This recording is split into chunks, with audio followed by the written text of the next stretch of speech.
Javier Serrano no recordaba cuándo había sido la última vez que durmió en casa. Quizás hacía 5 días o tal vez una semana. El tiempo en los pasillos del hospital transcurría de una manera extraña. A veces se ralentizaba hasta una densidad pegajosa y otras pasaba volando en ráfagas vertiginosas, dejando solo una vaga sensación de horas perdida. Estaba sentado en una silla dura junto a la cama donde yacía su hija de 9 años, Ana. Sábana blanca, paredes blancas, luz blanca de las lámparas. Todo se fundía en una especie de vacío infinito. Solo el suave pitido de los aparatos recordaba que el tiempo aún existía, que el corazón de Ana todavía latía, que ella seguía aquí. 7 días atrás, su vida se había dividido en un antes y un después. El antes era cuando Ana corría por el piso con la mochila, llegando tarde al colegio, cuando se reía de sus torpes intentos de hacerle una trenza, cuando le exigía que no faltara a su actuación en el grupo de teatro. El después fue cuando sonó una llamada de un número desconocido y una voz extraña le comunicó que un coche había atropellado a su hija en un paso de peatones cerca del colegio. El conductor se había dado a la fuga.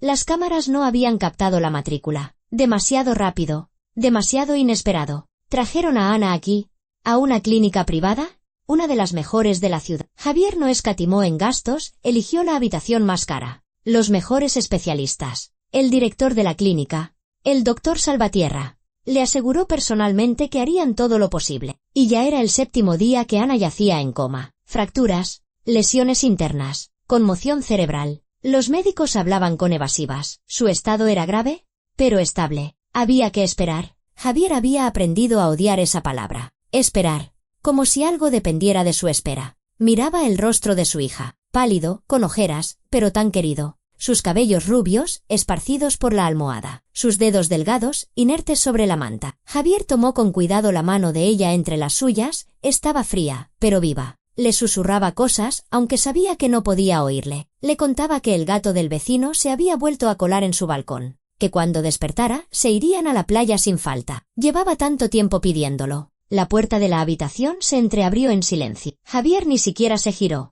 Seguramente era otra enfermera que venía a revisar el gotero. En estos días se había acostumbrado a su presencia silenciosa. Entraban, hacían su trabajo y se iban, casi sin romper el silencio. Pero esta vez, quien fuera que entró no se fue. Javier sintió que alguien estaba de pie a su espalda. Se dio la vuelta. Una chica joven con uniforme de auxiliar de enfermería, de unos 20 y pocos años, con el pelo rojizo recogido en una coleta. Su rostro parecía preocupado, sus ojos recorrían la habitación con inquietud. ¿Es usted el padre de Ana?, preguntó en voz baja. Javier asintió. La chica se acercó un paso más. Miró a ambos lados como si comprobara que no había nadie en el pasillo. Luego se agachó junto a su silla y comenzó a hablar en un rápido susurro. Me llamo Elisa. Llevo poco tiempo trabajando aquí. Solo 3 semanas. Escuche, yo no sé cómo decirle esto, pero su hija corre peligro. Javier sintió que todo su interior se encogía. Agarró a la chica del brazo. ¿Qué? ¿Qué ha pasado? ¿Los médicos ocultan algo? ¿Ha empeorado? No, no es eso, negó Elisa con la cabeza. Es por unos documentos. Esta mañana entré por casualidad en el despacho del director. Buscaba una carpeta de análisis de otro paciente y vi un papel sobre la mesa. Era una solicitud, en un formulario de la clínica, de renuncia a las medidas de reanimación. Llevaba su apellido, su firma. Javier la miró fijamente, sin comprender. Las palabras llegaban a su conciencia lentamente, como a través de algodón. ¿Qué solicitud?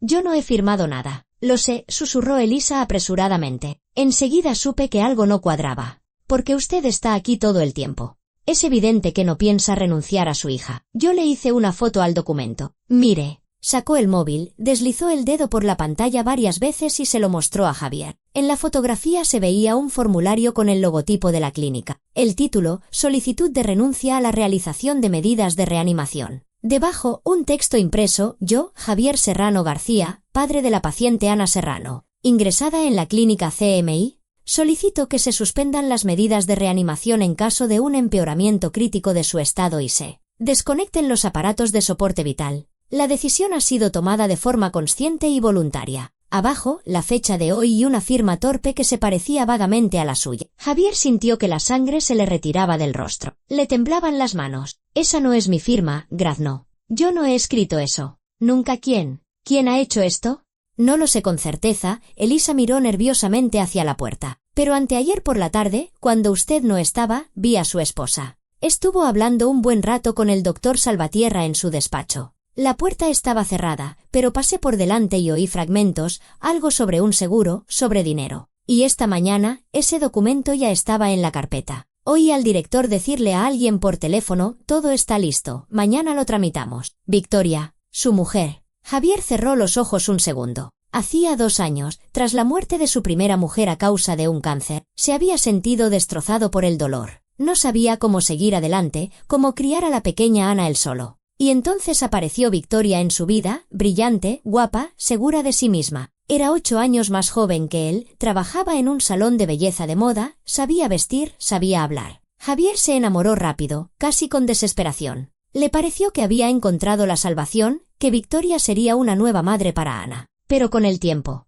empezó a notar una frialdad en sus ojos. Cuando se hablaba de su hija, Victoria nunca era desagradable con Ana, pero tampoco mostraba calidez. No soy su niñera, decía cuando Javier le pedía que recogiera a la niña del colegio. Tengo mis propios asuntos. Poco a poco, su vida familiar se convirtió en una extraña coexistencia. Victoria pasaba el tiempo con sus amigas en cafeterías, de compras. Javier trabajaba y se ocupaba de su hija. Apenas hablaban, y en los últimos 6 meses ella se había vuelto aún más distante. Siempre pegada al teléfono, siempre saliendo a alguna parte. Javier no le había dado importancia. Tenía su negocio, problemas, preocupaciones. Le parecía que si su mujer no interfería en su relación con Ana, todo iba bien. Ahora comprendía lo monstruosamente equivocado que estaba. Tiene que sacar a su hija de aquí, susurró Elisa con insistencia. Si tramitan ese documento oficialmente y se produce una situación crítica, simplemente la desconectarán de los aparatos. Dirán que cumplieron su voluntad y usted no podrá demostrar nada. Pero, ¿cómo?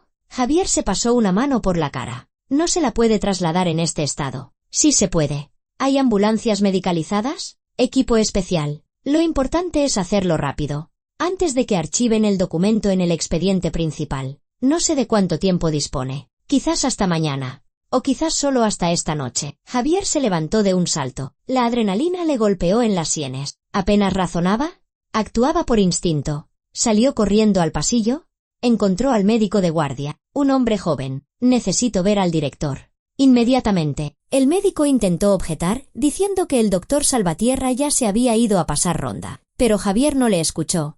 Encontró el despacho del director y abrió la puerta de par en par, sin llamar. Salvatierra estaba sentado tras un escritorio macizo, hablando por teléfono. Al ver a Javier, frunció el ceño con disgusto y le pidió a su interlocutor que esperara. Señor Serrano, ¿qué ocurre? ¿Algo con la niña? ¿Dónde está el documento? Javier se acercó hasta el borde de la mesa. ¿Dónde está la solicitud que supuestamente he firmado? Salvatierra se quedó helado. Por un segundo, algo brilló en sus ojos. ¿Miedo? ¿Cálculo? Luego esbozó una sonrisa profesional. No entiendo de qué me habla. No se moleste, le cortó Javier. Lo sé todo. Sobre la solicitud, sobre la firma falsificada, sobre la conversación con mi mujer. ¿Dónde está ese documento? El director se levantó lentamente de su silla. La sonrisa había desaparecido. Miraba a Javier con frialdad, evaluándolo. Escuche, Serrano. Entiendo que esté preocupado, pero no sé a qué se refiere. Lo entiende perfectamente. Yo no he firmado ninguna solicitud de renuncia a la reanimación. No sé de qué me habla. Voy a denunciarlo a la policía. Irán todos a la cárcel. El director apretó los labios. Durante unos segundos, se miraron en silencio. Está bien, dijo finalmente Salvatierra. Supongamos que ha habido algún error. Revisaré los documentos. Si realmente encuentro algo, si hay alguna imprecisión, la corregiremos. No hay nada que corregir, atajó Javier. Me llevo a mi hija de su clínica. Hoy mismo. Eso es imposible. Su estado. Es posible. Llame a una UBI móvil. Prepare todos los documentos para el traslado. Tengo un médico conocido en el hospital público. Él se hará cargo de Ana. Salvatierra quiso decir algo más, pero Javier se dio la vuelta y salió del despacho. Le temblaban las manos, la cabeza le martilleaba. Sacó el móvil y empezó a buscar en sus contactos. ¿A quién llamar? ¿A quién acudir? Lo primero que hizo fue llamar a un viejo amigo, Germán Zavala, que era jefe de la UCI en el hospital público. Al oír la situación, Germán aceptó acoger a Ana de inmediato. Tráela. Le encontraremos un sitio. Solo asegúrate de que te den el alta oficialmente, para que no haya problemas después. Las 2 horas siguientes pasaron a un ritmo frenético. Javier exigió, insistió, amenazó con la policía y con inspecciones. Salvatierra se resistió, alegando protocolos, pero al final cedió. Al atardecer llegó una ambulancia especializada. Trasladaron a Ana con cuidado a la camilla, sin interrumpir la medicación ni el control de los aparatos. Javier se sentó a su lado en la ambulancia, sujetándole la mano. La ciudad desfilaba tras la ventanilla con las luces de sus calles. Miraba el rostro de su hija y sentía cómo crecía la furia en su interior. No solo ira, sino un odio helado y abrasador. Habían intentado matar a su hija. Así, sin más, por dinero. Victoria, su mujer, la mujer que había llevado a su casa, en la que había confiado y a la que había amado. Sacó el teléfono y marcó su número. No contestó a la primera llamada, ni a la segunda. A la tercera, respondió con voz molesta. ¿Qué pasa, Javier? Estoy ocupada. ¿Dónde estás?, preguntó él, con la mayor calma que pudo. Con una amiga. ¿Por qué? Ven a casa. Tenemos que hablar. Ahora no puedo. Hablamos mañana. He dicho que vengas a casa, repitió Javier. Y en su voz sonó el acero. Inmediatamente, Victoria balbuceó algo y colgó. Javier apagó el teléfono y volvió a mirar a Ana. La niña yacía inmóvil, solo su pecho se elevaba y descendía levemente al ritmo del respirador artificial. ¿Encontraré a quien hizo esto?, susurró. Te lo prometo. En el hospital público los recibió Germán, un hombre corpulento, de pelo corto y con una mirada amable en sus ojos castaños. Supervisó personalmente cómo instalaban a Ana en un box de la UCI y revisó todos los monitores. ¿Su estado es realmente grave? Pero no desesperado, le dijo a Javier. Vamos a trabajar. Lo importante es que te diste cuenta a tiempo. He oído de todo sobre esa clínica. Para ellos, el dinero es más importante que las personas. Javier le contó lo del documento falsificado. Germán maldijo entre dientes. Javier, tienes que ir a la policía. Esto es un intento de asesinato. Iré. Pero primero voy a arreglar las cosas con mi mujer. Regresó a casa pasada la medianoche. El piso estaba a oscuras. Victoria no había venido. Javier se quitó la chaqueta, fue a la cocina, se sirvió un vaso de agua y se lo bebió de un trago. Luego sacó el portátil y abrió la carpeta de documentos familiares. Empezó a buscar todo lo relacionado con Ana, informes médicos, papeles del colegio, el certificado de nacimiento y se topó con una póliza de seguro. La póliza médica habitual, contratada hacía 3 años, pero a la que estaba adjunto un contrato adicional de seguro de vida. Fecha de formalización, hacía 6 meses. La suma asegurada, 200.000 euros. Beneficiario en caso de fallecimiento de la menor, sus padres. Javier se quedó helado. 200.000 euros. Él no había firmado ese contrato. Ni siquiera sabía que existía. Abrió los escaneos de las firmas. ¿Su letra? Su rúbrica. Pero recordaba perfectamente que él no había hecho eso. Alguien había falsificado los documentos con mucho esmero. La puerta del piso se abrió. Javier levantó la cabeza. La luz se encendió en el recibidor y se oyeron pasos. Victoria entró en la cocina y dejó el bolso sobre la mesa. ¿Llevaba un vestido caro? ¿El pelo peinado? Un maquillaje impecable. Lanzó a Javier una mirada indiferente. Bueno, ¿para qué me has hecho venir a estas horas? Javier se levantó, rodeó lentamente la mesa y se detuvo a un paso de ella. Contrataste un seguro de vida para Ana. Victoria se quedó paralizada. Por un instante, algo parecido a la cautela asomó en sus ojos, pero rápidamente se recompuso. ¿Y qué? Es normal. Los niños tienen que estar asegurados. 200.000 euros en caso de muerte. ¿No te parece un poco extraño? ¿Qué más da? Mejor tener un seguro que no tener nada. Firmaste por mí. Siempre estás en el trabajo. No tienes tiempo para papeleos. Victoria se encogió de hombro. Solo te ayudé. Falsificaste mi firma. Javier dio otro paso adelante. Igual que falsificaste la solicitud de renuncia a la reanimación. Victoria palideció y retrocedió hasta la pared. No sé de qué hablas. No mientas, bramó Javier. Y ella se estremeció. Lo sé todo. Te pusiste de acuerdo con el director. Querías que desconectaran a Ana de los aparatos para cobrar el dinero. ¿Te has vuelto loco?, siseó Victoria. No tienes ninguna prueba. Tengo la foto del documento. Testigos que te vieron entrar en el despacho de Salvatierra. Tu firma en el seguro. Todo esto se lo voy a entregar a la policía. Victoria se enderezó. Sus ojos ardían de rabia. ¿Y qué vas a demostrar? ¿Que contraté un seguro? Eso no es un delito. ¿Que hablé con el médico? Tengo derecho. Intentaste matar a una niña. La niña está en coma, gritó ella. Los propios médicos dicen que casi no tiene posibilidades. ¿Quieres que esté como un vegetal el resto de su vida? ¿Gastando dinero en un tratamiento inútil? Solo quería ahorrarte el sufrimiento. Mientes. Javier se acercó hasta quedar pegado a ella. Necesitabas el dinero. Dinero para tu vida de lujo, para tus viajes y tus compras. Victoria se quedó inmóvil. Durante un segundo, se miraron en silencio. Lárgate de aquí, dijo Javier en voz baja. Ahora mismo. Recoge tus cosas y vete. Mañana mismo pediré el divorcio. Y también iré a la policía. Victoria soltó una risa seca y malvada. Como quieras. Hace tiempo que estoy harta de este sitio. ¿De ti? ¿De tus quejas? ¿De esa niña? Se dio la vuelta y salió de la cocina. Javier la oyó dar portazos en los armarios del dormitorio, arrojar cosas en una maleta. 20 minutos después, la puerta principal se cerró de un golpe. Victoria se había ido. Javier se dejó caer en una silla y apoyó la cabeza en las manos. Le temblaba todo el cuerpo de rabia, de impotencia, de miedo. Había estado a punto de perder a su hija, a punto de creer que todo estaba perdido. Pero ahora sabía la verdad, y alcanzaría a todos los que habían participado en esa pesadilla. El hilo había empezado a desenredarse. Solo quedaba tirar de él hasta el final. La mañana recibió a Javier con una luz gris tras la ventana y el sonido del teléfono. Había pasado la noche en el sofá, sin desvestirse, cayendo en un sueño inquieto y sobresaltándose con cada ruido. En la pantalla apareció el nombre de Germán. Javier, ven. Ana ha movido los dedos. Es una buena señal. Saltó del sofá, agarró las llaves y media hora después ya estaba junto a la cama de su hija en la UCI del hospital público. Germán le mostró los datos de los monitores. Todos los indicadores están estables. Incluso han mejorado un poco durante la noche. ¿Ves? El cuerpo está luchando. Hay actividad cerebral. Es pronto para hablar de una recuperación total. Pero sin duda hay esperanza. Haremos todo lo posible. Javier tomó la mano de Ana. Cálida. Viva. Le pasó el pulgar por la palma y le pareció, o quizás no, que los dedos de ella se movieron ligeramente en respuesta. Aguanta, pequeña, susurró. Papá está aquí, todo va a salir bien. Se quedó a su lado hasta la hora de comer. Las enfermeras entraban, revisaban los goteros, cambiaban las bolsas de medicación. Una de ellas, una mujer mayor y amable, le preguntó con compasión, ¿ha comido algo?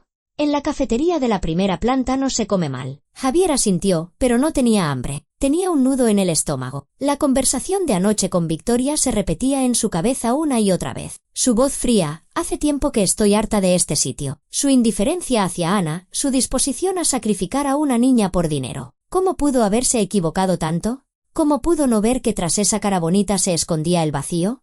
¿O acaso estuvo actuando desde el principio, fingiendo para acceder a su dinero, a su vida? Llamaron a la puerta de la habitación. Javier se giró. En el umbral estaba Elisa, la auxiliar de la clínica privada. Llevaba ropa de calle, vaqueros, un jersey, una cazadora corta, el pelo suelto. Parecía cohibida. Perdone que le moleste. Me enteré a qué hospital trasladaron a su hija. Quería saber cómo estaba. Un poco mejor. Javier se levantó y se acercó a ella. Gracias. Si no me hubiera avisado, no quiero ni pensar en lo que podría haber pasado. Elisa sonrió con tristeza. No podía quedarme callada. No habría sido justo. ¿Sabe? He dejado la clínica. Esta mañana he presentado mi dimisión. ¿Por qué?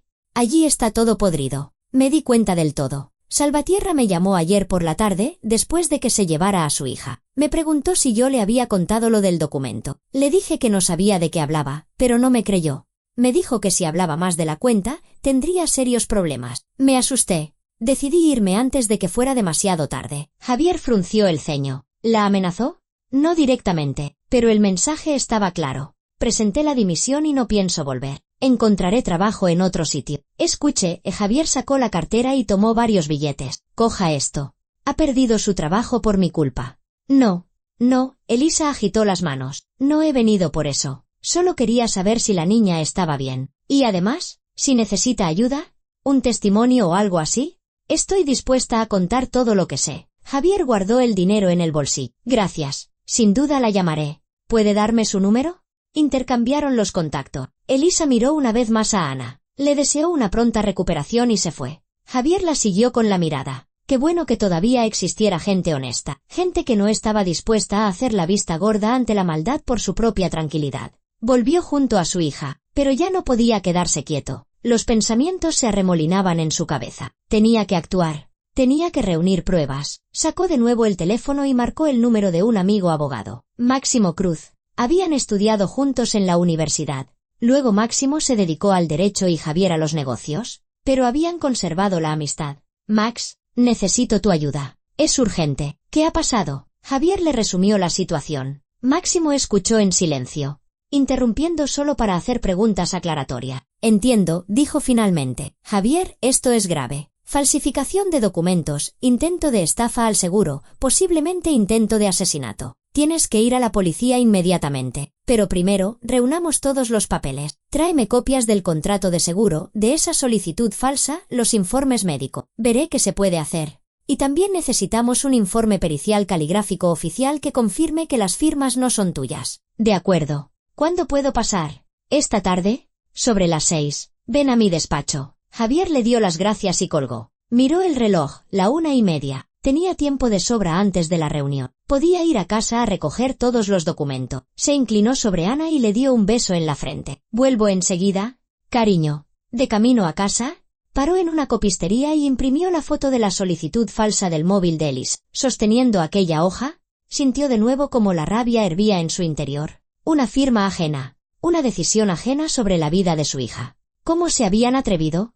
En casa reinaba un silencio frío y vacío. Victoria se había llevado sus cosas, pero las huellas de su presencia seguían por todas partes. Un frasco de perfume en la cómoda, un pintalabios olvidado en el baño, una revista de moda sobre la mesita de centro. Javier fue al dormitorio y abrió el armario. Su ropa en un lado, perchas vacías en el otro. Sacó del fondo una caja de cartón con documentos y rebuscó entre las carpetas. El certificado de matrimonio con Victoria, las escrituras del piso, las pólizas de seguro. Sacó aquel contrato adicional de seguro de vida de Ana. Releyó cada palabra con atención. Compañía de seguros, garantía inversión. Agente, Pedro Gorán. Su número de contacto aparecía al final de la página. Javier marcó el número. Le respondieron al tercer tono. Una voz masculina, enérgica, profesional. Dígame. Habla Gorán. Buenos días. Me llamo Javier Serrano. Hace 6 meses, se formalizó a través de usted un contrato de seguro de vida para mi hija, Ana.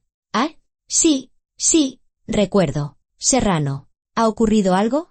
Quería aclarar algunos detalles. ¿Quién se puso en contacto con usted exactamente para formalizar este contrato? Una breve pausa. Usted mismo, si no recuerdo mal, vino con su esposa a nuestra oficina. Discutimos las condiciones, firmó los documentos. ¿Firmé yo personalmente? Claro. No puedo formalizar un contrato sin la firma del cliente. Todo fue legal. ¿Está seguro de que era yo? Gorán soltó un bufido de irritación. Mire, no entiendo a qué vienen estas preguntas. Tengo docenas de clientes cada semana, pero los documentos están en orden. Fotocopié su DNI personalmente. Si quiere cambiar algo en el contrato, venga a la oficina y lo hablamos. ¿Fotocopió el DNI del original o de una copia? ¿Del original? Por supuesto. ¿Qué preguntas más raras? Javier sintió que apretaba la mandíbula. Así que Victoria había llevado su DNI. Seguramente lo cogió cuando él estaba en el trabajo. Vino con alguien en su lugar. ¿Falsificó la firma en los documentos y el agente?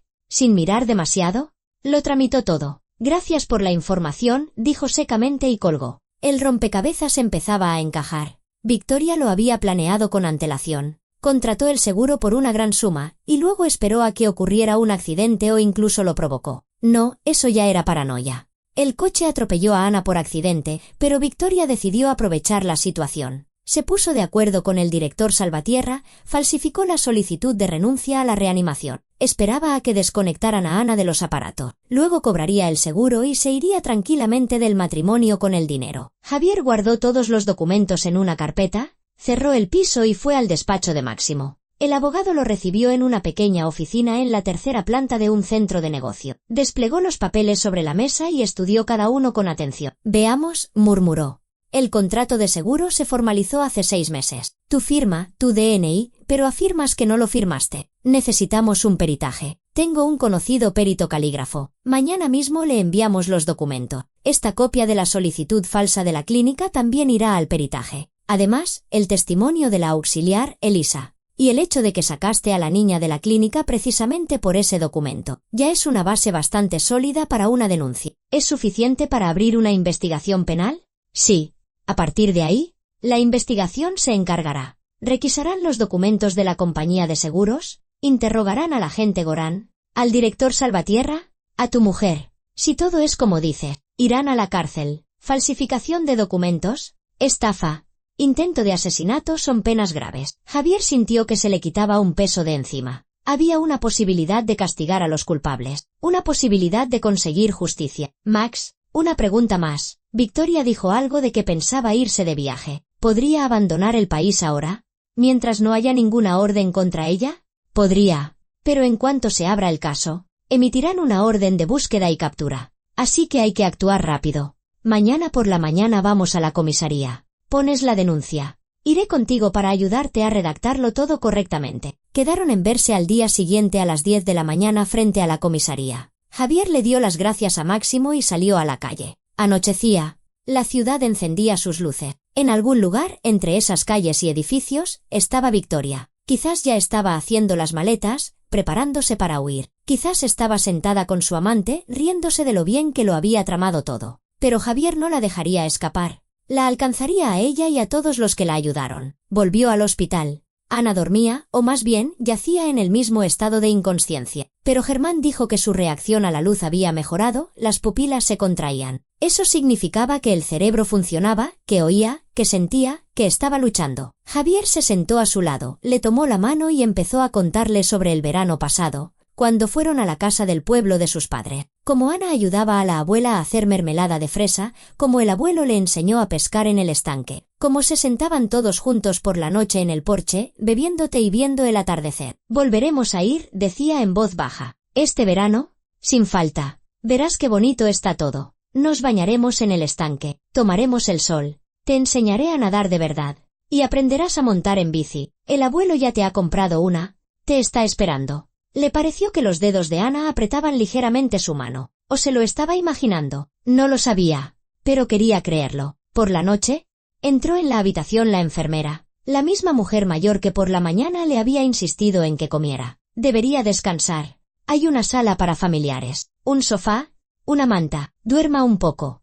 ¿Haremos guardia? Si pasa algo, le avisamos enseguida. Javier quiso negarse, pero se dio cuenta de que no le quedaban fuerza. La cabeza le zumbaba. Los ojos se le cerraban. Asintió, fue a la habitación indicada, se desplomó en el sofá y cayó al instante en un sueño pesado y sin sueño. Se despertó con la llamada del teléfono. Ya clareaba. En la pantalla, un número desconocido. Contestó, aún sin estar del todo despierto. ¿Sí? ¿Javier Serrano?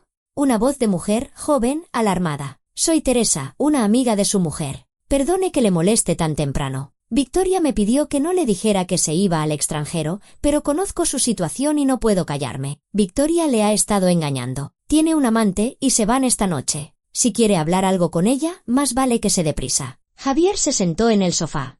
¿A dónde se van? No me lo dijo.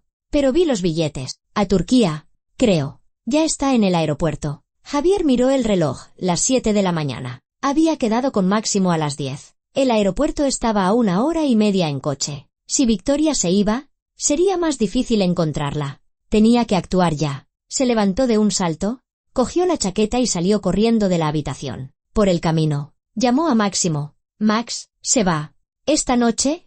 ¿O quizá antes? ¿Qué hago? Tranquilo. Si pones la denuncia antes de que despegue, pueden retenerla en el aeropuerto. Pero eso solo si abren el caso muy rápido. Hay pocas posibilidades. Es mejor que te encuentres con ella. Intenta grabar la conversación. Cualquier confesión servirá. De acuerdo. Voy al aeropuerto. Entró como un rayo en la habitación de Ana, le dio un beso rápido. Le pidió a Germán que la vigilara y corrió al aparcamiento. El coche arrancó a la primera. La ciudad apenas despertaba, las carreteras estaban despejadas. Javier se saltó semáforos en rojo, adelantó a todo el que pudo. En su cabeza un martilleo, llegar a tiempo, llegar a tiempo, llegar a tiempo. El aeropuerto lo recibió con un murmullo de voces y anuncios de vuelos. Javier corría entre los mostradores de facturación, escudriñando los rostros. ¿Dónde estaba? ¿Dónde?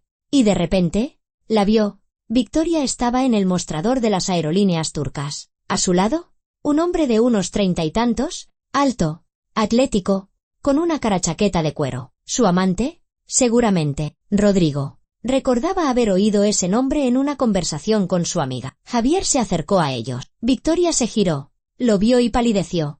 ¿Tú? ¿Qué haces aquí? He decidido venir a despedirte, dijo Javier. No todos los días la mujer de uno se va a Turquía con su amante. El hombre a su lado frunció el ceño. ¿Quién es este? Mi marido, respondió Victoria secamente. Es marido todavía no, corrigió Javier. No hemos tramitado el divorcio. Así que sigues siendo mi mujer. Y vas a responder por lo que has hecho. Victoria intentó pasar, pero Javier le bloqueó el camino. Apártate, Siseo. Voy a perder el vuelo. Genial. Piérdelo. Dime una cosa, ¿lo planeaste desde el principio? ¿O la idea se te ocurrió después de que el coche atropellara a Ana? ¿O acaso la idea de atropellar a Ana también fue tuya? Victoria se crispó. Iba a decir algo, pero Rodrigo intervino. Oye, tío, no montes una escena en público. Cállate, espetó Javier sin mirarlo. Victoria, espero una respuesta. Ella lo miró con odio y luego sonrió con desdén. ¿Quieres la verdad? Pues toma. Os he aguantado a ti y a esa niña durante 2 años. 2 años fingiendo que no me daba asco, que no me asfixiaba en esta jaula. Y luego me di cuenta de que no podía más. Quería irme sin más, pero me habrías quitado hasta el último céntimo. Y yo necesitaba dinero. El seguro parecía la solución. Cuando ocurrió el accidente, pensé que era una señal, que el destino lo había decidido todo. Así que sí, aproveché la situación. Y no me arrepiento de nada. Javier había encendido la grabadora de su bolsillo al principio de la conversación. Ahora, cada palabra de ella quedaba registrada. Se acercó un paso más. ¿Te das cuenta de que acabas de confesar un intento de asesinato? Victoria se echó a reír. Demuéstralo. No tienes pruebas. Nadie ha oído nada. Excepto tú. Y es tu palabra contra la mía. No vale nada. Te equivocas, dijo Javier con calma, y sacó el teléfono. Lo he grabado todo. Victoria se quedó paralizada. Su rostro se desfiguró. Se abalanzó sobre él, intentando arrebatarle el teléfono, pero Javier la esquivó. Rodrigo lo agarró por el hombro, trató de darle la vuelta, pero Javier lo empujó con fuerza en el pecho. El hombre trastabilló y chocó contra el mostrador de facturación. Los guardias de seguridad del aeropuerto ya corrían hacia ello. «Estáis atrapados», le dijo Javier a Victoria. «Hoy mismo pondré la denuncia». Se acabó. Victoria lo miraba con tal furia que parecía que iba a saltar sobre él. Pero los guardias ya estaban allí, separándolos, pidiendo calma. Javier explicó la situación. La seguridad retuvo a Victoria hasta que se aclararan las circunstancias. Llamó a Máximo, que salió para allá de inmediato. 1 hora después, estaban en la comisaría, donde Javier presentó una denuncia formal por intento de asesinato, falsificación de documentos y estafa. Adjuntó la grabación de la conversación, copias de los documentos y el contacto de Elisa como testigo. El inspector, un hombre de mediana edad apellidado Vaquero, lo escuchó con atención y examinó el material. El caso es grave. Abriremos una investigación penal. Retendremos a su mujer y la interrogaremos. Al director de la clínica y al agente de seguros también. Si todo se confirma, les caerán penas de cárcel reales. Javier asintió. ¿Ya no sentía rabia? Solo cansancio. Había hecho todo lo que podía. Ahora, era el turno de la ley. Volvió al hospital, junto a Ana. Ya había oscurecido. Entró en la habitación y el corazón le dio un vuelco. Ana estaba tumbada con los ojos abiertos. Miraba al techo. Parpadeaba. «Germán», gritó Javier. «Ha despertado». Los médicos acudieron corriendo. Empezaron a comprobarle los reflejos, a hacerle preguntas. Ana no podía hablar. Tenía la garganta dañada por el tubo de intubación. Pero veía, oía, estaba allí. Javier le tomó la mano y las lágrimas rodaron por sus mejillas. Por primera vez en todos esos días, lloró. De alivio, de felicidad, de dolor. «Todo está bien. Cariño», le susurraba. «Ya ha pasado todo. Has sobrevivido. Lo hemos conseguido». Y Ana, mirándolo, sonrió. Débilmente, casi de forma imperceptible, pero sonrió. Los días siguientes transcurrieron a un ritmo febril. Javier se dividía entre el hospital, donde Ana se recuperaba poco a poco, y los despachos de los inspectores, donde avanzaba la investigación. Ana todavía no podía hablar. Los médicos explicaron que tenía las cuerdas vocales dañadas y necesitaba tiempo para recuperarse, pero ya reaccionaba a las voces, reconocía a su padre y le apretaba la mano cuando la tocaba. Germán decía que era un progreso excelente, que muchos, tras lesiones así, no salían del coma en meses. «Tu niña es una luchadora», le dijo a Javier el jueves por la mañana, mientras tomaban un café de máquina en el pasillo. «He visto de todo en mi carrera, pero una voluntad de vivir así es poco común. Se recuperará por completo. Solo necesita tiempo». Javier bebía su café soluble hirviendo y pensaba que, de no ser por Elisa, Ana no habría tenido ese tiempo. Simplemente la habrían desconectado de los aparatos y fin. Un accidente, una tragedia, condolencias. Y Victoria habría cobrado sus 200.000 euros y se habría ido a Turquía con su amante, sin mirar atrás. Pero ahora Victoria estaba en detención preventiva. A Rodrigo también lo habían detenido. Resultó que estaba al tanto del plan. Es más, fue él quien puso a Victoria en contacto con el agente de seguros, Goran. Lo planearon todo juntos, se repartieron el dinero futuro, hicieron planes para una nueva vida. El inspector Vaquero trabajaba de forma rápida y eficiente. El lunes citó a Javier para interrogarlo y grabó su declaración en vídeo. El martes interrogó a Elisa, que confirmó haber visto el documento falso y oído la conversación de Victoria con el director. El miércoles requisaron todos los documentos de la clínica CMI y de la compañía de seguros Garantía Inversión. El jueves por la mañana, Vaquero llamó a Javier. Su voz sonaba tensa, agitada. «Señor Serrano, tiene que venir urgentemente. Han surgido nuevas circunstancias, muy serias». Javier dejó a Ana al cuidado de una enfermera y corrió a la comisaría. Vaquero lo recibió en su despacho. En el rostro del inspector se leía una sombría satisfacción. «Siéntese», le indicó una silla. «Lo que le voy a decir lo cambia todo. Hemos encontrado al conductor que atropelló a su hija». Javier se quedó paralizado. El corazón le latía a 1000 por hora. «¿Quién? ¿Rodrigo Cuevas? El amante de su mujer». Javier sintió un escalofrío recorrerle la espalda. Sabía que Victoria era capaz de cualquier ruindad.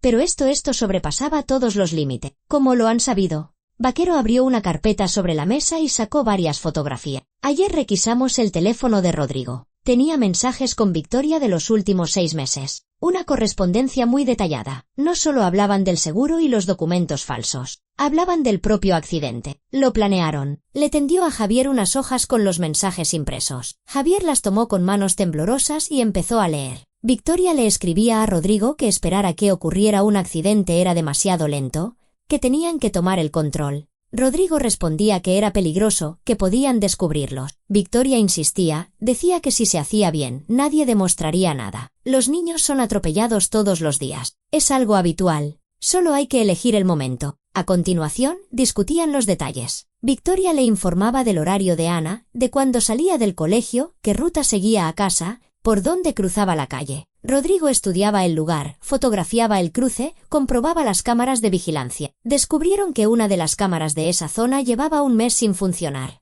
El último mensaje estaba fechado el día del accidente. Victoria escribía: «Hoy a las 3 cruzará la calle cerca del colegio. Hazlo rápido, no frenes, vete en cuanto lo hagas. Tapa la matrícula con algo». Rodrigo respondía: «De acuerdo. Espero que entiendas en lo que nos estamos metiendo». Victoria: «Lo entiendo. Es nuestra única oportunidad de tener una vida normal». Javier dejó las hojas. Le ardía todo por dentro. No solo esperaron a que ocurriera un accidente, lo provocaron ellos mismos. Rodrigo atropelló a Ana a propósito, se dio a la fuga a propósito. Y Victoria, mientras tanto, fingía estar preocupada. Iba al hospital, interpretaba su papel. Querían matarla desde el principio, graznó Javier. «Sí», asintió Vaquero. «Fue un intento de asesinato planeado». No solo aprovecharon la situación, sino que organizaron el crimen. Después de que Rodrigo atropellara a la niña, esperaban que muriera por las heridas. Pero cuando quedó claro que Ana sobreviviría, decidieron acelerar el proceso falsificando el documento de renuncia a la reanimación. ¿Tienen pruebas? Javier apenas pudo articular las palabras. Además de los mensajes, sí. Encontramos el coche. Rodrigo intentó venderlo a través de un conocido, pero no le dio tiempo. Un Toyota negro. En el capó encontramos micropartículas de tejido de la chaqueta de su hija. El análisis forense confirmó la coincidencia. Además, en el parachoques hay arañazos que se corresponden con la naturaleza del impacto. Y hemos revisado las grabaciones de las cámaras cercanas. Se ve como un Toyota negro se acerca al colegio 10 minutos antes del accidente, aparca cerca, y luego arranca bruscamente justo en el momento en que Ana entra en el paso de peatones. Javier cerró los ojos. Así que todo era verdad. La peor de sus pesadillas se había hecho realidad. Su mujer había encargado el asesinato de su propia hijastra, y su amante había ejecutado la orden. ¿A qué se enfrentan ahora? De 10 a 15 años. Teniendo en cuenta las circunstancias, creo que el tribunal les dará la pena máxima. Quizás incluso más, si el fiscal insiste en la concurrencia de delito. ¿Y Salvatierra y Gorán? Son cómplices después del hecho del intento de asesinato. Les caerá menos, pero también penas de cárcel. ¿A Salvatierra? Unos 5 o 6 años, a Gorán, 3 o 4. Javier abrió los ojos y miró a Vaquero. Quiero que les caiga una buena condena. Que se pudran allí. Les caerá, dijo el inspector con firmeza. ¿Se lo prometo?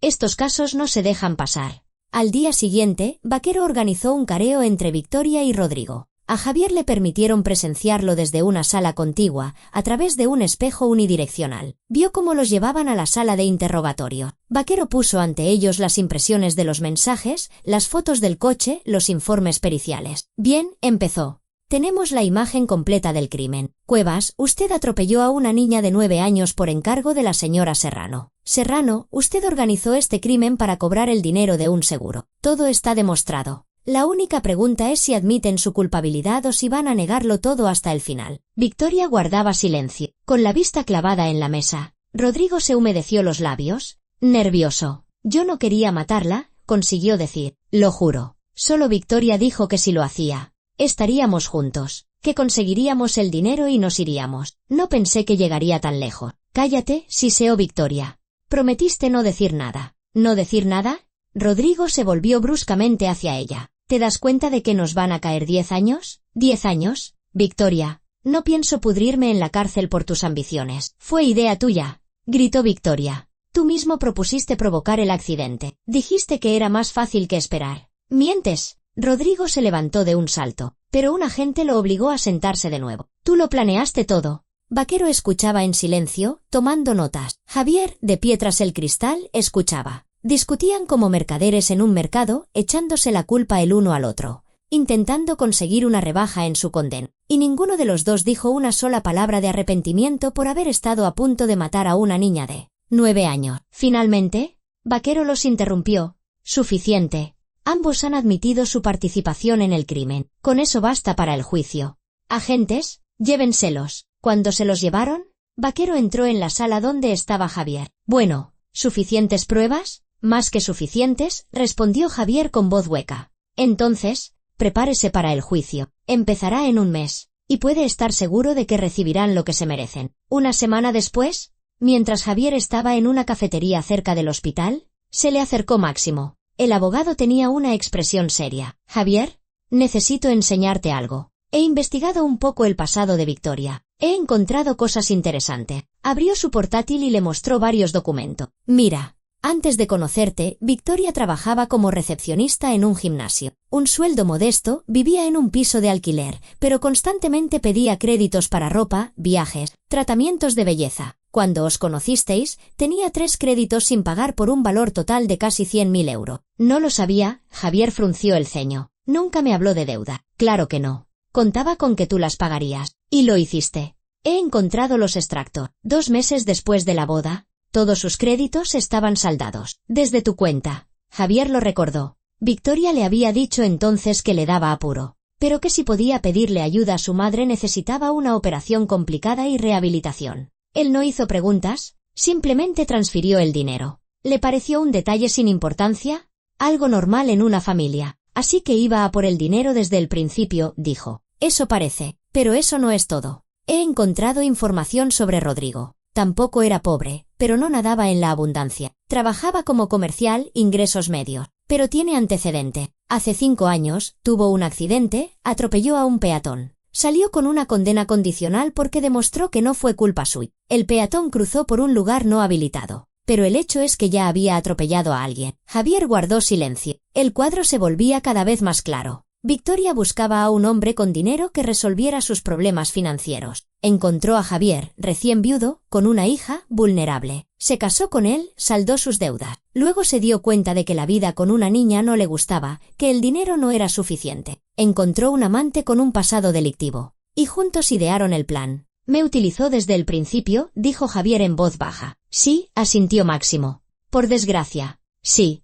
Pero ahora sabes la verdad y puedes actuar. Javier cerró el portátil y miró por la ventana. Caía una fina lluvia de otoño. La gente se apresuraba bajo los paraguas. La vida continuaba, a pesar de todo. Quiero que todo esto se diga en el juicio, dijo. Que todo el mundo entienda que no fue un crimen espontáneo, sino un cálculo a sangre fría. Así será, prometió Máximo. El fiscal construirá la acusación de tal manera que no les quede ninguna escapatoria. Por la tarde, Javier estaba de nuevo sentado junto a una Ana dormida. Elisa vino después del trabajo, trajo flores y fruta. ¿Cómo está?, preguntó. Mejor. Elisa se sentó a su lado y susurró. Aguanta, pequeña, eres fuerte. Se quedaron los 3 sentados, Javier, Elisa y la dormida Ana. Afuera oscureció y en la habitación encendieron una pequeña lámpara. El silencio era cálido, casi acogedor. ¿Sabe?, dijo Elisa de repente. Cuando vi aquel documento, al principio pensé que me había equivocado, que no podía ser que una madre quisiera la muerte de su hija, pero luego recordé la mirada de Victoria,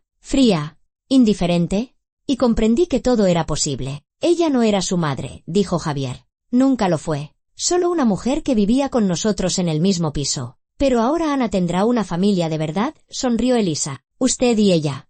Y yo también un poquito. Si me lo permiten. Claro que te lo permitimos, Javier la miró con calidez. Ya eres parte de nuestra familia. En ese instante, Ana abrió de repente los ojos. Miró a Javier. Luego a Elisa. Sus labios se movieron y de ellos salió un sonido suave. Papá. Javier se levantó de un salto y se inclinó hacia ella. Ana, ¿ya puedes hablar?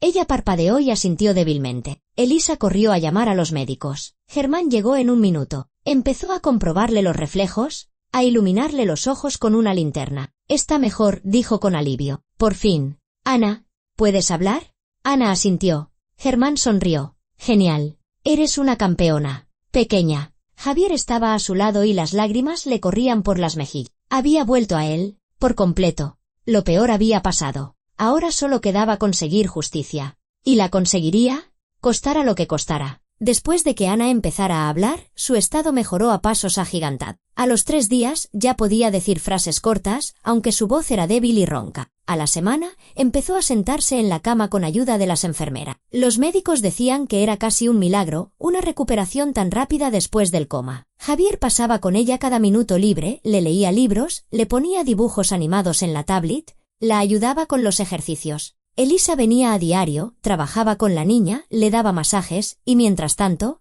la investigación seguía su curso. Vaquero trabajaba sin descanso. Cada día aparecían nuevos detalles del crimen, nuevas pruebas de la culpabilidad de Victoria y Rodrigo. 2 semanas después, el inspector volvió a citar a Javier. El caso se ha remitido a la fiscalía y pronto estará listo para ir a juicio, dijo Vaquero cuando Javier entró en su despacho. Tenemos pruebas de hierro, los mensajes, el peritaje del coche, las grabaciones de las cámaras, las declaraciones de los testigos. Además, Rodrigo ha empezado a dar declaraciones detalladas. Lo ha confesado todo, intenta conseguir una reducción de la pena. ¿Qué ha contado exactamente? Vaquero abrió una gruesa carpeta y hojeó los documentos. Rodrigo conoció a Victoria hace 1 año y medio en el gimnasio. Empezaron a verse en secreto. Victoria se quejaba constantemente de usted, de Ana, de que su vida era un fracaso. Decía que soñaba con escapar, pero no sabía cómo. El divorcio no le convenía, habría conseguido poco dinero. Entonces Rodrigo le propuso la opción del seguro. Al principio como una broma, pero Victoria se aferró a la idea.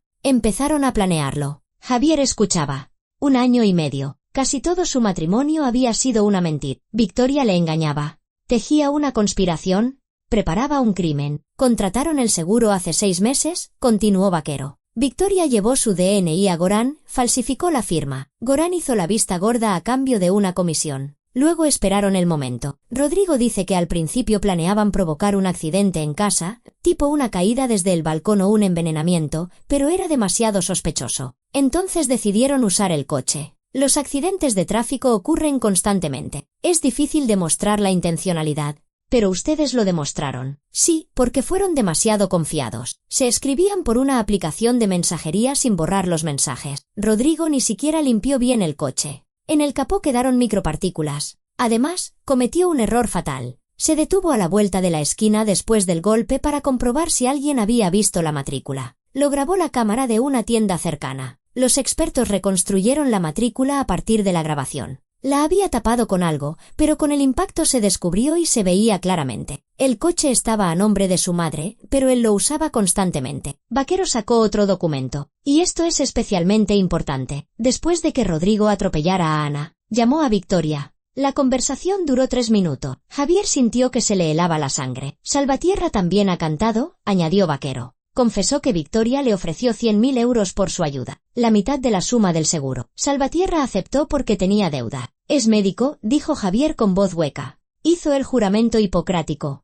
Como pudo. El dinero, Vaquero se encogió de hombro. La gente es capaz de mucho por dinero. Pero ahora se arrepiente. Lloró en el interrogatorio. Pidió perdón. Es cómplice. Y pagará por ello. ¿Le caerán 5 o 6 años? Quizás más si el tribunal tiene en cuenta que abusó de su posición como médico. Vaquero cerró la carpeta. El caso se juzgará en la audiencia provincial. El fiscal Zorrilla llevará la acusación personalmente. Está especializado en delitos graves. Victoria y Rodrigo no tienen ninguna posibilidad. ¿Les caerán 10 años como mínimo?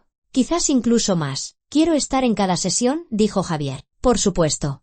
Es usted el testigo clave y la víctima. Su declaración es muy importante. Javier salió del despacho del inspector y se dirigió al hospital. Ana estaba sentada en la cama, dibujando con Elisa. Al ver a su padre, lo saludó alegremente con la mano. Papá, mira, estoy coloreando los dibujos que me ha traído Elisa. Javier se acercó y miró el dibujo. ¡Qué bonito! Sol. La abrazó y le dio un beso. Elisa sonrió, pero en sus ojos se leía la preocupación. Cuando Ana se distrajo con el dibujo, Elisa preguntó en voz baja, ¿qué tal en la comisaría? El juicio será pronto. A Victoria y a Rodrigo les caerán no menos de 10 años a cada uno. Y con razón, Elisa frunció el ceño. Después de lo que han hecho, ¿sabes? Todavía no me lo puedo creer. ¿Cómo se puede atropellar a un niño a propósito? ¿Cómo se le puede pasar algo así por la cabeza a una persona normal? No son normales, dijo Javier. Son monstruos. Las 3 semanas siguientes pasaron volando. Dieron el alta a Ana. Los médicos dijeron que la recuperación podía continuar en casa, con visitas regulares al hospital para fisioterapia. Javier adaptó el piso, quitó todo lo innecesario, hizo el espacio más seguro. Elisa venía todos los días, ayudaba a Ana a aprender a caminar de nuevo sin ayuda, hacía ejercicios con ella, le daba masajes, le leía libros. Poco a poco, se convirtió para la niña en algo más que una simple cuidadora. Una hermana mayor, una amiga. Ana preguntó por Victoria solo una vez. Papá, ¿y dónde está la tía Victoria? Javier pensó mucho en cómo responder. Al final, decidió decirle la verdad, en la medida en que una niña de 9 años pudiera entenderla. Victoria hizo cosas muy malas, quiso hacerte daño, y ahora la van a juzgar por ello. Ana se quedó pensativa. ¿Por qué? Por dinero. Finalmente, llegó el día del juicio. Javier se vistió con un traje oscuro, pidió a sus padres que vinieran a quedarse con Ana y se llevó a Máximo con él. El abogado insistió en estar presente. El edificio de la audiencia provincial era imponente. Altas columnas, escalones de mármol, una arquitectura austera. Dentro olía a madera vieja y se respiraba una solemnidad especial. La sala de vistas era más grande de lo que Javier esperaba. Filas de bancos para el público, un banquillo separado para los acusados, un estrado para el juez. Mucha gente, periodistas, estudiantes de derecho, simples curiosos. En el banquillo de los acusados se sentaban 4, Victoria, Rodrigo, Salvatierra y Gorán. Victoria tenía un aspecto terrible, delgada, pálida, desorientada. Su imagen sofisticada había desaparecido. Solo quedaba una mujer demacrada vestida de gris. Rodrigo miraba al suelo, sin levantar la vista. Salvatierra miraba nervioso a su alrededor. Gorán permanecía con el rostro impasible. Entró el juez,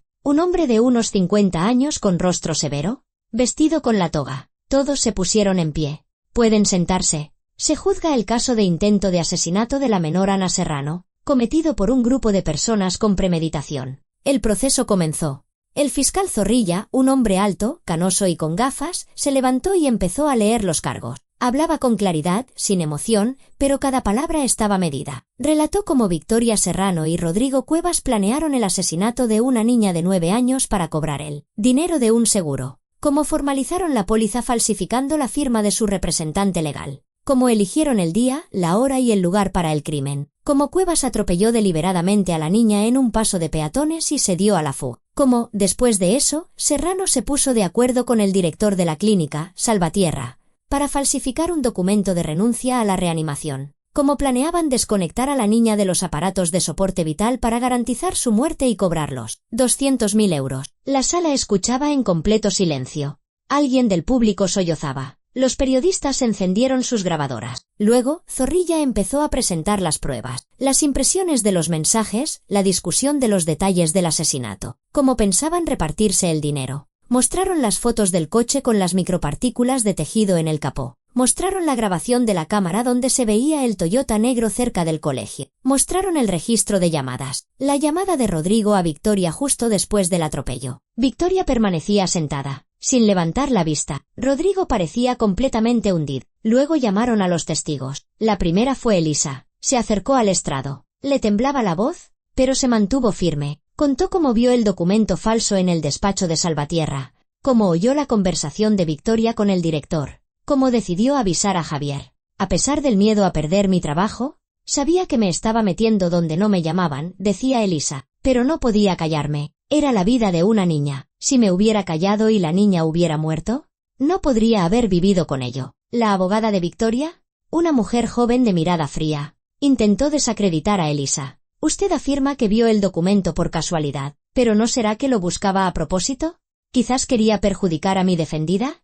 No, respondió Elisa con firmeza. Entré en el despacho para coger una carpeta de análisis de otro paciente. El documento estaba sobre la mesa. Lo vi por casualidad y le hice una foto porque comprendí que era importante. La abogada intentó buscar más resquicios, pero Elisa se mantuvo segura. El juez le dio las gracias y ella volvió a su sitio. Luego llamaron a Germán Zavala. Confirmó que el estado de Ana era grave, pero no desesperado, que había posibilidades de recuperación y que no existía ninguna base médica para renunciar a la reanimación. Era una niña joven con un organismo fuerte, decía Germán. Sí, las lesiones eran serias, pero veíamos una dinámica positiva. La actividad cerebral se mantenía, los reflejos estaban presentes, tenía todas las posibilidades de sobrevivir. Y sobrevivió. Los abogados de los acusados intentaron hacerle preguntas, pero Germán respondió con claridad y profesionalidad. Su testimonio era irrefutable. Finalmente, llamaron a Javier. Se levantó, se acercó al estrado y miró a Victoria. Ella seguía con la cabeza gacha, sin atreverse a mirarlo a los ojos. El fiscal Zorrilla le hizo preguntas con calma, metódicamente. Javier contó cómo Elisa le advirtió sobre el documento falso, cómo encontró la póliza de seguro que no había firmado, cómo se enfrentó a Victoria en el aeropuerto y grabó su confesión. Dijo que había aprovechado la situación, decía Javier, esforzándose por mantener la voz firme, que el accidente había sido para ella una señal del destino, que el seguro parecía la solución. No expresó ni una pizca de arrepentimiento, solo rabia por haber sido descubierta. Un silencio denso se apoderó de la sala. Luego, alguien del público no pudo contenerse y gritó «zorra». El juez golpeó con el mazo, exigiendo silencio.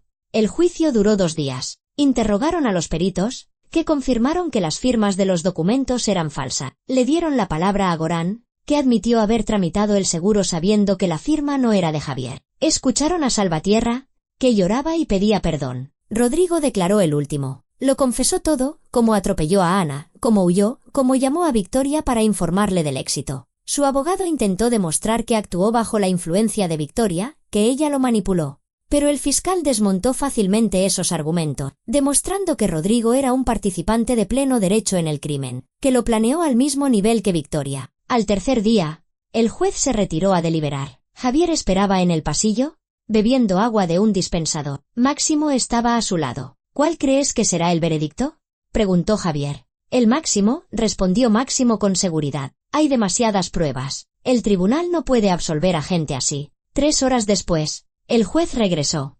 Todos se reunieron de nuevo en la sala. El juez se puso en pie y comenzó a leer la sentencia. Se declara a Victoria Serrano culpable de intento de asesinato de una menor, cometido por un grupo de personas con premeditación. Se la condena a 10 años de prisión. Se declara a Rodrigo Cuevas culpable de intento de asesinato de una menor, cometido por un grupo de personas con premeditación. Se le condena a 10 años de prisión. Se declara a Igor Salvatierra culpable de complicidad en intento de asesinato y abuso de poder. Se le condena a 6 años de prisión con inhabilitación para ejercer la medicina. Se declara a Pedro Gorán culpable de cooperación en un delito de estafa. Se le condena a 4 años de prisión condicional con trabajos en beneficio de la comunidad. Victoria rompió a llorar, cubriéndose el rostro con las manos, sus hombros sacudidos por los sollozos. Los agentes la levantaron y la condujeron hacia la salida. Rodrigo caminaba en silencio, como en trance. Javier permaneció inmóvil. Sentía un vacío en su interior. No alegría, no triunfo, solo alivio. Todo había terminado. Se había hecho justicia. Salió del edificio del juzgado. Se sentó en un banco y sacó el teléfono para llamar a casa. Respondió su madre. ¿Cómo está Ana? Bien, durmiendo. ¿Y vosotros qué tal? 10 años. Les han caído 10 años a cada uno. Su madre sollozó. Gracias a Dios. Gracias a Dios. Hijo. Javier colgó. Miró al cielo. Estaba gris, cubierto de nubes, pero en algún lugar, detrás de ellas, brillaba el sol, y pronto se abriría paso. Se fue a casa, con su hija, a la nueva vida que comenzaba en ese mismo instante. Había pasado 1 año desde el juicio. Javier estaba en la cocina, preparando el desayuno. Por la ventana entraba el sol de mayo. Los pájaros piaban en los árboles cercanos. De la habitación de Ana llegaban risas. La niña hablaba por teléfono con su amiga, planeando la próxima excursión del colegio. La vida, poco a poco, volvía a su cauce. Ana se había recuperado casi por completo. Había aprendido a correr, saltar y bailar de nuevo. Le quedaban cicatrices de las operaciones, pero los médicos decían que con el tiempo se notarían menos. Lo importante era que estaba viva, sana y feliz. Javier también había cambiado. Ya no se quedaba en el trabajo hasta tarde, no aceptaba proyectos que requirieran viajes constantes. Su hija se había convertido en su prioridad. Cada mañana la llevaba al colegio, cada tarde la recogía, la ayudaba con los deberes. Iba a las reuniones de padres, participaba en todas las actividades escolares. Tuvo que reducir un poco su negocio. Renunció a varios contratos, delegó parte de sus responsabilidades en su socio. Tenía menos dinero, pero no se arrepentía. Había comprendido una simple verdad. Ningún dinero puede reemplazar el tiempo pasado con un hijo. No devuelve los momentos perdidos. Elisa se había convertido casi en parte de la familia. Venía a menudo a ver a Ana. Entre ella y la niña había surgido un vínculo especial. De confianza, de afecto, una cercanía casi familiar. «Papá, ¿puedo invitar a Elisa al picnic del sábado?» Ana salió corriendo de su habitación, vestida con el uniforme escolar. «Vamos al lago, ¿verdad?» «Claro que vamos», sonrió Javier. «Y por supuesto que invitaremos a Elisa. Solo tenemos que llamarla primero. A ver si está libre». «Bien». Ana dio un salto de alegría. Luego corrió hacia su padre y lo abrazó. «Eres el mejor papá del mundo». Javier abrazó a su hija. Cada vez que la miraba, sentía gratitud. Gratitud al destino, a los médicos, a Elisa, a todos los que ayudaron a salvar a su niña. Después de desayunar, fueron al colegio. Por el camino, Ana parloteaba sobre el próximo examen de matemáticas, sobre el nuevo profesor de gimnasia, sobre que su amiga la había invitado a su cumpleaños. «¿Sabes, papá?», dijo de repente. «De mayor quiero ser médica, como el tío Germán. Quiero ayudar a la gente, salvarla». Javier miró a su hija con ternura. «Es un sueño precioso. Seguro que lo consigues. Yo te ayudaré». Dejó a Ana en la puerta del colegio, esperó a que entrara corriendo, despidiéndose con la mano, y luego se fue a la oficina. Tenía poco trabajo, un par de reuniones con clientes, algunas llamadas. A mediodía había terminado. Decidió pasar por el hospital a visitar a Germán para darle las gracias una vez más. Germán lo recibió en su despacho, le sirvió un té y le preguntó por Ana. «Se ha recuperado de maravilla», decía Javier. «Los médicos dicen que en un año no le quedará ni rastro de las lesiones. Corre, hace gimnasia, incluso quiere apuntarse a clases de baile». «¿Lo ves?», sonrió Germán. «Te dije que era una luchadora».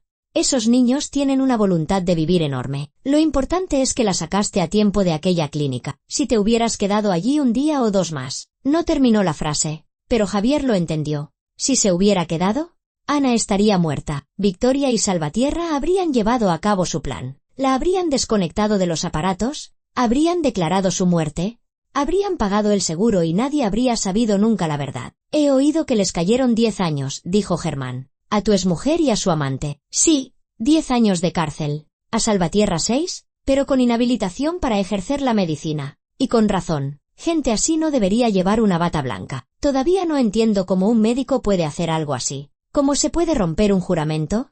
Traicionar una profesión por dinero». Javier se encogió de hombro. «La gente es capaz de mucho por dinero. Lo he aprendido en este último año». Hablaron un poco más. Luego Javier le dio las gracias a Germán y se fue. De camino a casa, pasó por el supermercado a comprar cosas para la cena. Decidió preparar algo especial. A Ana le encantaba la pasta con marisco. Por la tarde, mientras Ana hacía los deberes y Javier cocinaba, llamó Elisa. «Javier, tengo una noticia». Su voz sonaba emocionada. «Una gran noticia». «¿Cuál?» «Mi novio, Alejandro, me ha pedido que me case con él. Hemos decidido casarnos». Javier sonrió.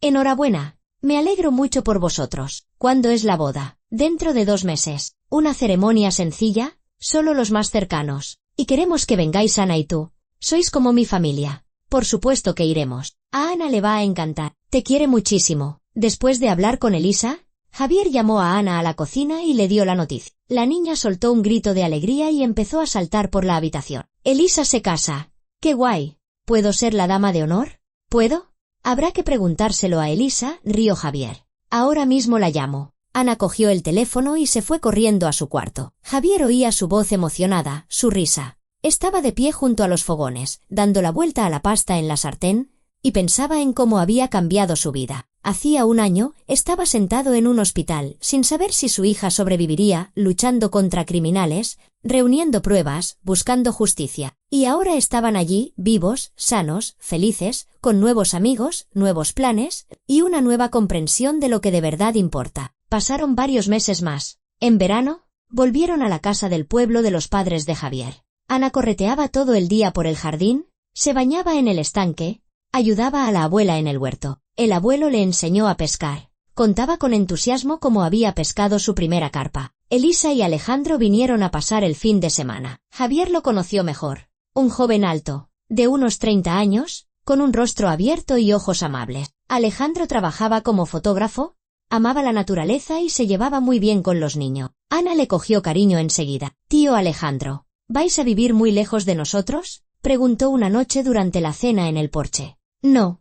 Muy cerca», sonrió Alejandro. «Hemos encontrado un piso en vuestro barrio. Seremos vecinos». «Bien. Entonces podré ir a veros a menudo». «Claro que podrás. Siempre serás bienvenida». Por la noche, cuando Ana ya se había acostado, los adultos se quedaron en el porche, bebiendo té y charlando. Elisa dijo de repente: «¿Sabéis? A veces pienso en aquel día en que vi el documento. Estaba en el despacho de Salvatierra y dudaba entre hablar o callarme. Tenía miedo. Podía perder el trabajo, ganarme enemigos, pero luego me imaginé qué pasaría si me callaba, que la niña moriría, que su padre nunca sabría la verdad. Y comprendí que no podría vivir con eso». Alejandro la abrazó por los hombros. «Hiciste lo correcto. Salvaste a una niña. Es una hazaña». «No es una hazaña», negó Elisa con la cabeza. «Solo un acto humano, lo que cualquiera debería hacer en mi lugar». Javier la miró con gratitud. «Pero no cualquiera lo hace. La mayoría prefiere no meterse, mirar para otro lado, callarse, no buscarse problemas. Pero tú no tuviste miedo. Y gracias a ti, Ana está viva». A finales de verano, se celebró la boda de Elisa y Alejandro. Una ceremonia sencilla en un pequeño restaurante a las afueras. Unos 30 invitados. Ana fue la niña de las arras, con un vestido blanco y un ramito de flores silvestres. Llevó los anillos con mucha seriedad y luego aplaudió con alegría cuando los novios se besaron. Javier pronunció un brindis, dio las gracias a Elisa por todo lo que había hecho por ellos, por su valentía, su honestidad, su bondad. Dijo que se había convertido en una persona muy querida para su familia y le deseó toda la felicidad.